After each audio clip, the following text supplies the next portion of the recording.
Pet Milk presents Fibber McGee and Molly with Bill Thompson, Gail Gordon, Arthur Q. Bryan, Ed Begley, and me, Harlow Wilcox.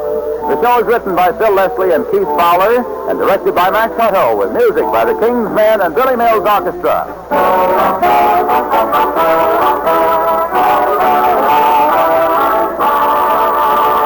If you could make your own pantry survey in Home After Home, where women take pride in their cooking, you'd find Pet evaporated milk on the pantry shelf.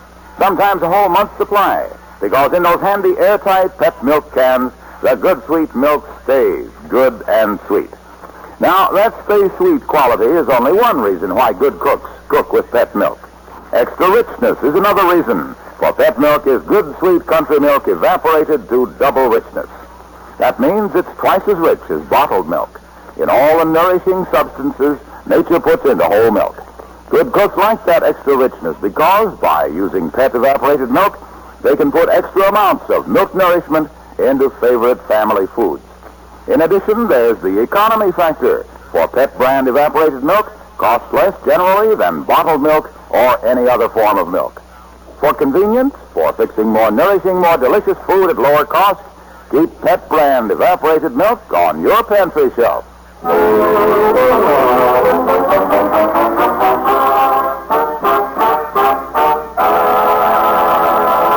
Did you ever try to go to sleep at night with your husband propped up in bed reading a mystery story out loud? Well, let your heart bleed for Mrs. McGee of Fibber McGee and Molly.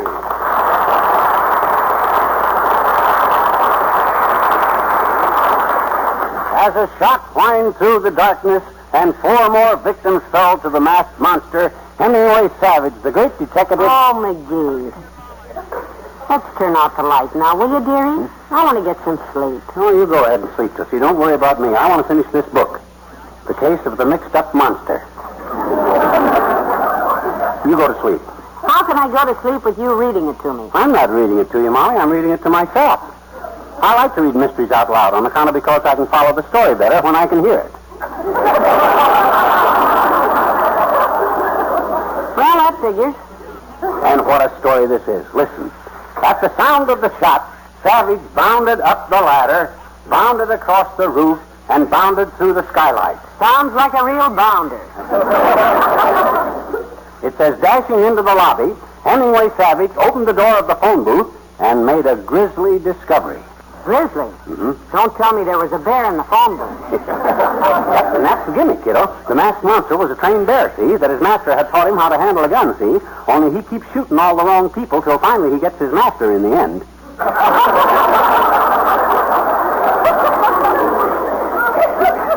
Oh, that can be painful. Well, it was no surprise for me who done it. I'm quick on deductions. I got what you might call a deductible mind. I'd make a great detective. All right, Sherlock. Give us a demonstration. Let's see you follow the trail to the window. What? Deduce how far you should raise it to get some air, and then shadow yourself back to the bed. Do we have to raise a window, Molly? There's snow on the ground tonight, kiddo. You know, snow. My gosh, in the morning we'll be froze solid side by side like 2 long ice cubes in a tray. Now, it's not that cold. The snow's half melted already. Now, go on. We need some air in this room. Okay. Gee whiz, if I'm froze in the morning, I don't... Hey, Molly. Come over to the window. Hurry up. There's a fellow across the street watching this house. Oh, McGee, you've had too much Hemingway Savage. Now, let me see. See, he's right over there behind that tree.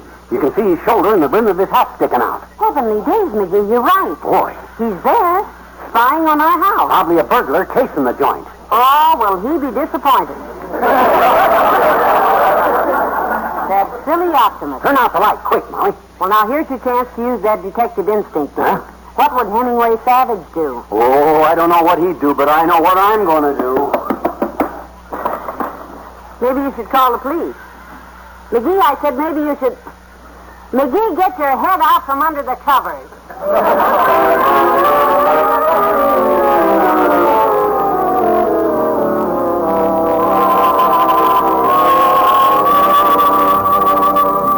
McGee, your lunch is ready. Oh, there are you, dearie? Yeah, boy, oh boy, have I got news. You remember that prowler last night? Oh, yes, I'd forgotten. Well, I didn't forget it, kiddo. And as soon as I got a chance, around noon, I went right over there to see if he left any clues. Did you find footprints? No, the snow's all melted, so there wasn't any footprints. But look at this. His hat. Uh-oh. Yeah, he must have got scared when we seen him, and he dropped it. Dropped his hat. Here, look, his name's inside in it. Yeah.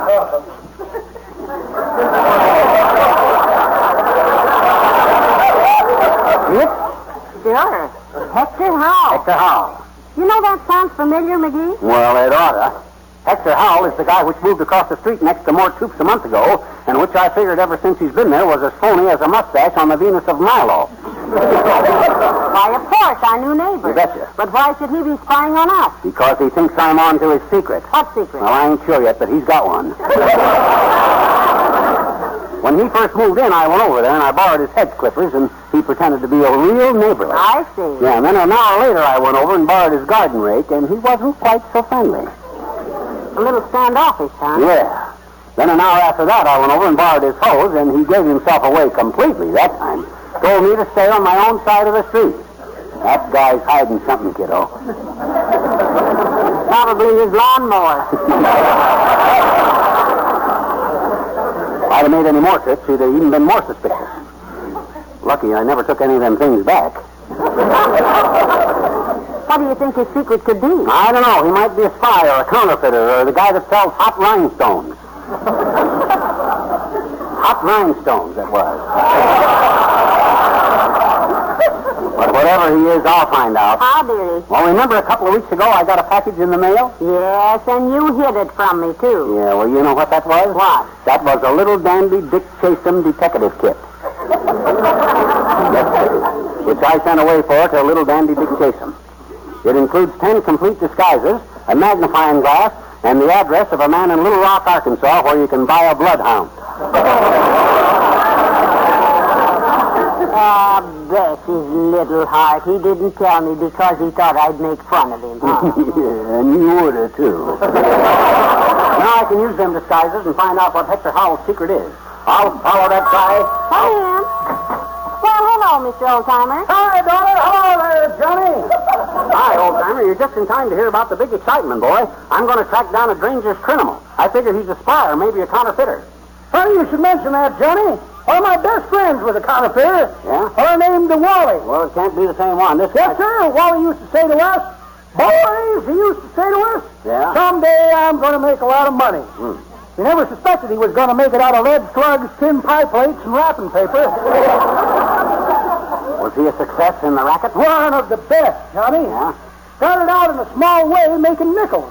At first he didn't do so good. What was the trouble? Made the nickels out of dimes, daughter. Took 3 dimes to make 1 nickel, and that cut down his margin of profit. No, he was a real smart operator. Oh, but he caught on fast.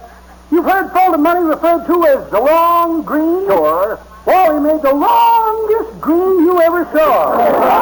Dollar bills more than a foot long. Only took 2 of them to make a bankroll. Did the cops ever get on to Wally? That's the sad part of my tale, Johnny. Yeah? The long dollar bills were such a success that he got drunk with power. Oh, sure. Branched out with a special item that caught the eye of the law, and they drug him away. What was the special item? Well, you know a $5 bill has got Abraham Lincoln's picture on it, Yes? and a $10 bill has got Alexander Hamilton on it. So I've heard. Well, he made a $15 bill with Lincoln sitting in Hamilton's lap.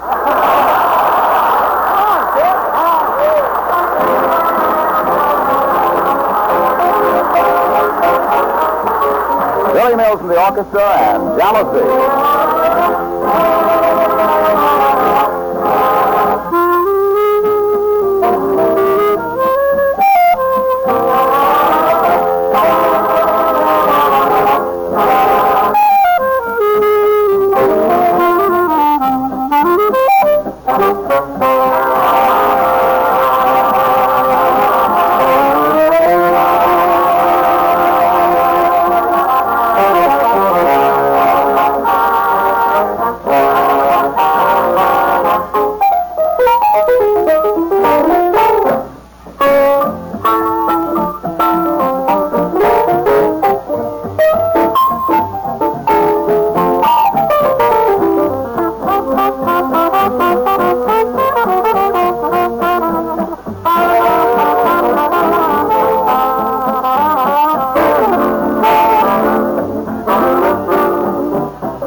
You keep watching out the window, Molly, while I pick the right disguise here. Out of my little dandy dick-chasing detective kit. Well, now, Mr. Howell hasn't come out of his house yet. Let me see now. I got disguise number 12. That's the angry Frenchman. Angry Frenchman? Yeah. That's a Van Dyke beard and a pair of gloves for slapping people across the face. I don't think I'd try that. Oh, hey, I got it. This is the one, Molly. Disguise number 3. Male Chinese. Help me make up, quick. Well, what do I You do? take this adhesive tape and slant my eyes while I put this wig on. That's the wig? Sure. Short black wig. To be used with either disguise number 3, the male Chinese, or disguise number 20, Harvard man with a crew haircut. Save it when you're through being a detective. Huh? It should be better than Steel Wolf is scrubbing our pots and pans. There now, dearie. Your eyes are done. Good, are they planted? Yeah. You can go along without any disguise, kiddo, on account of because Hector Howell has never seen you. He won't know you. Oh, McGee, look. Isn't that him leaving his house right now? Yep, that's him. Now, quick, out the door. Little does Hector Howell know it, but Hawkshaw McGee will hound him to his doom.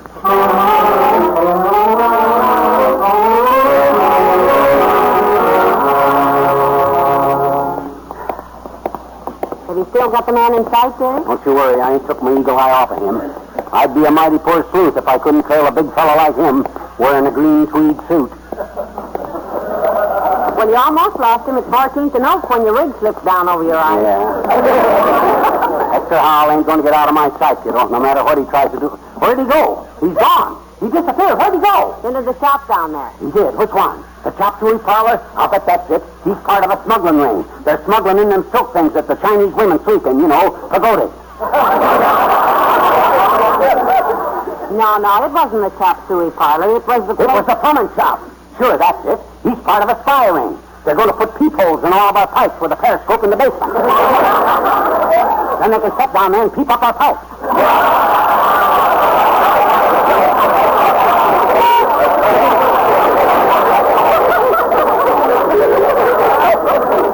No, dearie, it wasn't the plumbing shop. It was ye old English tailor shopping. Ye old English tailor shop. That's what he was. Oh, that's his game. What's his game? He's part of a pickpocket ring. He pays ye old English tailor to make suits with shallow pockets so they're easier to pick. Now, don't jump at conclusions, Jerry. Why not wait outside of the shop and see what he does when he comes out? Yeah, I guess you're right. Let's stand in front of Kramer's drugstore here and pretend we're window shopping. You know, look in the window. You picked a lovely window, too. That's nice. That's as pretty a display of elastic stockings as I've seen in years. Uh-oh, McGee, here comes Mr. Wilcox. Oh, now, quick. You duck in the drugstore, kiddo. You won't know me in this Chinese disguise. I'll go buy some Christmas seals. Good. McGee. We need more Christmas Yeah. seals. Oh, here he comes. Excuse me, please. Nalkan Fland.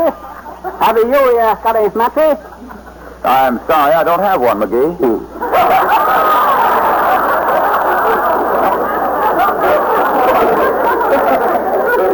You're on, funny. Me not McGee. Me sing low. Well, sing as loud as you please, pal. It can't sound any worse than that gibberish you're talking. Hello, Mr. Wilcox. Didn't work. Nice try, sing low. Hello, Molly. What goes on here? Well, he's a detective today, Mr. Wilcox. He's making like Hemingway Savage. Oh, do you read Savage, pal? I picked up a copy of his latest book last night, The Case of the Carefree Cadaver.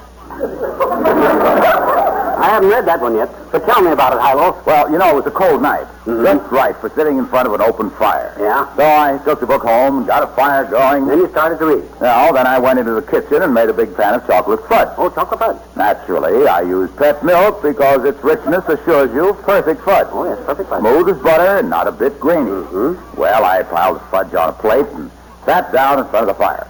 And then you started to read. No, then I ate the first piece of fudge. And was it terrific? And then you started to read. No, then I ate another piece. There just isn't any better chocolate fudge than the kind you make with Mary Lee Taylor's pet milk recipe. Do you know how to read, Junior? Why, sure, pal, but this recipe has been a favorite down through the years, and it's still so popular, it's been named the pet milk recipe of the month, featured in grocery stores everywhere. Okay, Fudgy. But about Hemingway Savage's book, tell me about that book, the book. I'm sorry I can't, pal. I never read it.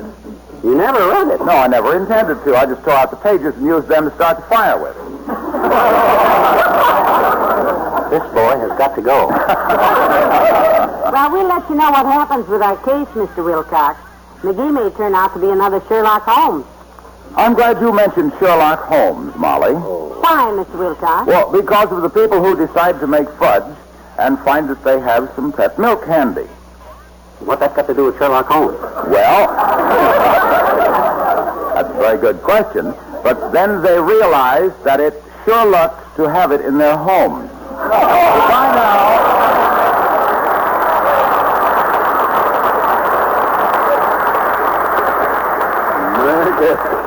Maybe I ought to track him down. That gag was the worst crime anybody ever committed. Now, let me get this disguise off, Molly. It ain't Well, it right certainly didn't fool you. Oh, there, Molly. Hello, Dr. Gamble. And good day to you, musclehead. Hi, melon shape. You're back in the doorway here. I don't want to attract attention. What are you doing, hawking razor blades for Christmas money? Because I don't want any. No, he's a detective today, Doctor. There's no use telling him about it, Molly. He don't know nothing about detective work. On the contrary, flap lip. As medical examiner of Wistful Vista, I've been closely associated with our police force. Is that so? Yes, two of my friends, Sergeant Max Schwartz and Sergeant O. Ginsberg, often take me along in their prowl car. Well, they must do their prowling in a Greyhound bus if they can get you in it. I couldn't... Oh, now, McGee. Have you had any exciting experiences, Doctor? Oh, yes. Had one last week, Molly. We were cruising along when an order came over the radio. Car 10, that was us. Yeah? Car 10, go at once to 14th and Oak. Car 18, go to 14th and Oak. Car 23, go to 14th and Oak. Car 27 to 14th and Oak. My, how thrilling. What happened at 14th and Oak? Plenty. We all got there at the same time, and there was the darndest four-car collision you ever saw. Well, goodbye, Molly. Happy cruise to you, Perry Mason. Goodbye, Doctor.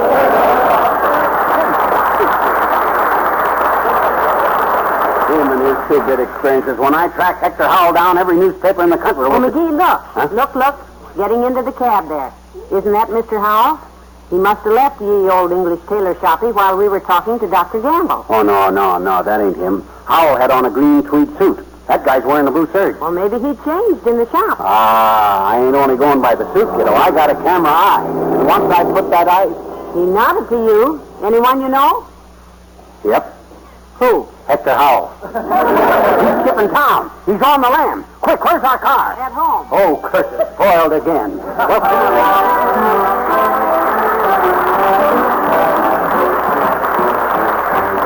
The King's Men, and let the worry bird worry for you.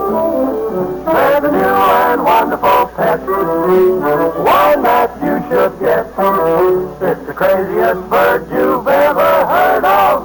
He worries. All he does is fret. Let the worry bird worry for you. Let the worry bird fuss and chew. He's a wonderful pet, and when you get that jitters, he twitters. Let the worry bird worry his head. Have the time of your life instead. Watch the tumble on to as long as you can keep well and sleep well. Every clown is silver-lined. Bear that in mind. When old man trouble gets tough and the going gets rough, let the worry bird worry for you. It's remarkable what he'll do. He'll consider it fun to be your understudy. So, buddy, let the worry bird toss and turn. Let the worry bird sizzle and burn. He's a wonderful pet, and when you get the jitters, he twitters. Let the worry bird champ at the bit. Let the worry bird fall in a fit. Watch the tumble or two as long as you can keep well and sleep well. When old man trouble gets tough and the going gets rough, but you don't have to worry, let the worry bird worry for you. It's remarkable what he'll do. He'll consider it fun to be your understudy. Nobody, just why should you be blue? Let the worry bird sing on you.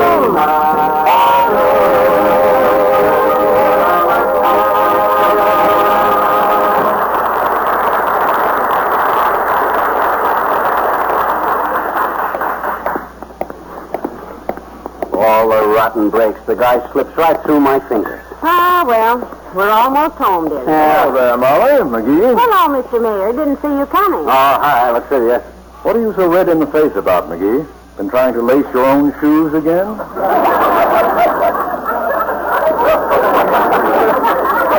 I'll tell you what I'm so red in the face about, Latrivia.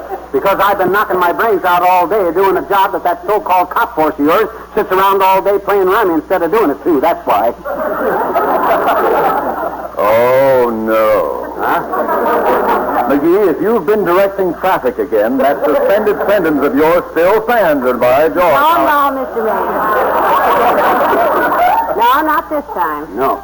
I've been trailing a criminal, a crook. Well, if you have any evidence of criminal activity, McGee, just turn it over to the police. Ah, the police, patooey. Them lead-footed apple snatchers couldn't track a Great Dane with muddy feet across a half-acre of bed sheets. When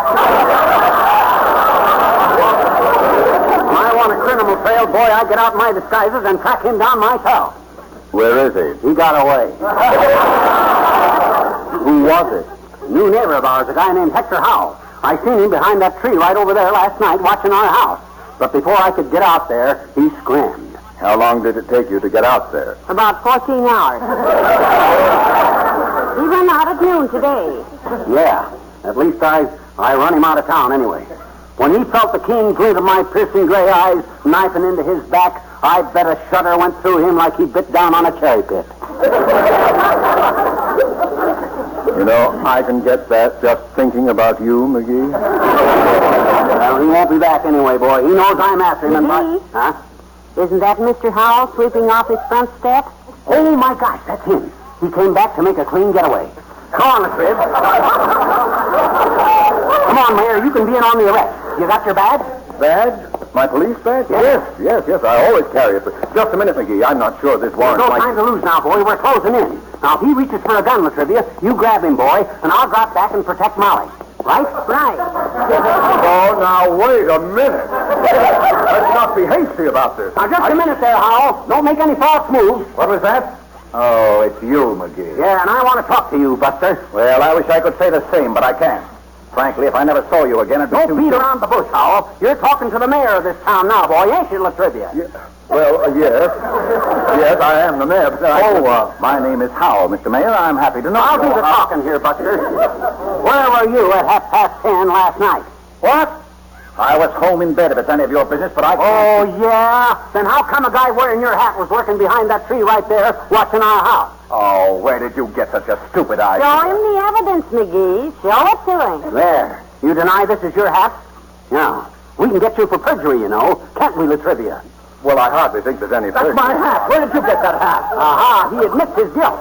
Dropped it last night. Guilty? Why, you give me my hat. You push my husband, you big Lugan.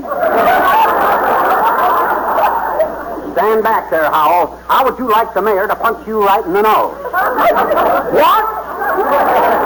I'd love it. Oh, no, I assure you, I have no intention of punching Latrivia, anyone. arrest that man. Who, me? Just a minute, McGee. I'm not... You lay a hand on me, Mayor, and you'll be the next ex-mayor. What right has this rattlehead to come over here with my hat, which... That's it. Mayor, I demand you arrest this man for stealing my hat. What? Oh, I don't think McGee would... I mean, it's the wrong size. If you don't arrest him, I'll call the police. Now, don't push me, Howell, don't. If you don't arrest him, I'll call the governor. Stop shoving me, McGee. I can arrest that Oh, McGee, hush, all of you. Hush, quiet. Here comes the little girl down the street. Now, don't let her hear you arguing like that. Oh, I'm sorry. Hello there, Teeny. Hi, everybody. Hello, Hi, Mr. Mayor. Is Mr. Howell little Hector here? Little Hector's out in the backyard, Teeny. Run on back there and play. Oh, there it is. There's the hat. I've been so worried about the hat. This hat here? Mm-hmm. Yes, little Hank and I built a snowman yesterday, right behind that tree there, and Hank said we could put his daddy's hat on it, and today the snowman was all melted, but the hat was gone.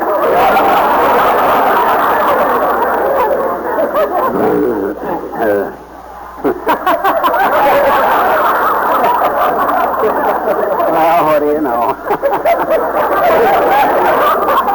Molly, that was just a little snowman with a hat on last night that frightened you so. Hey, Hank, let's play detective. Oh, Hank. That's what I say. Oh, heck. Well, it's nice to have had this chat with you, Howell. Drop over sometime. Yes, and bring your wife. Yeah, we'll play some canasta. Well, goodbye, boy.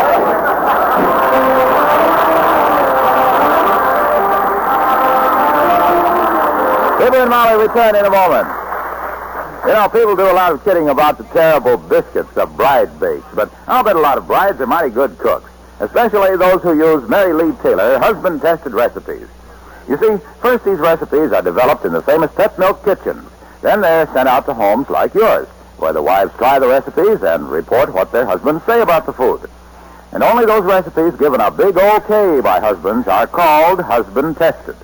And you get one of these valuable husband-tested recipes on the label of every tall can of Pet brand evaporated milk. And don't forget, when you get Pet milk, you're getting milk that's double rich, concentrated to double richness by evaporation. And you're getting that milk for less generally than you'd pay for any other form of milk. So make sure the milk you buy is Pet evaporated milk. And make sure the recipes you use are husband-tested.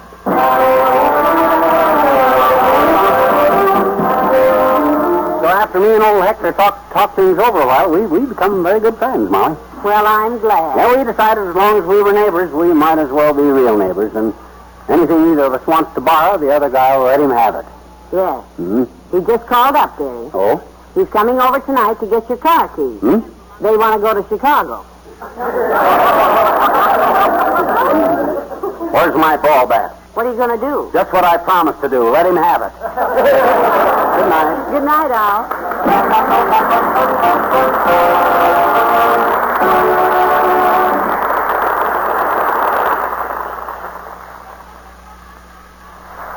If you tried honestly to be helpful to someone in your family only to discover that you weren't really wanted, what would you do? Well, that's the question young wife Sally Carter faces in the Story of the Week on Pet Milk's Mary Lee Taylor program next Saturday morning. Be sure to hear this story of family relations next Saturday morning. And remember, following the story, Mary Lee Taylor will give you her special recipe of the week for delicious snowball cookies. Easy to make, wonderful for Christmas. So tune in sure next Saturday morning for Pet Milk's Mary Lee Taylor program, a Saturday morning favorite on NBC.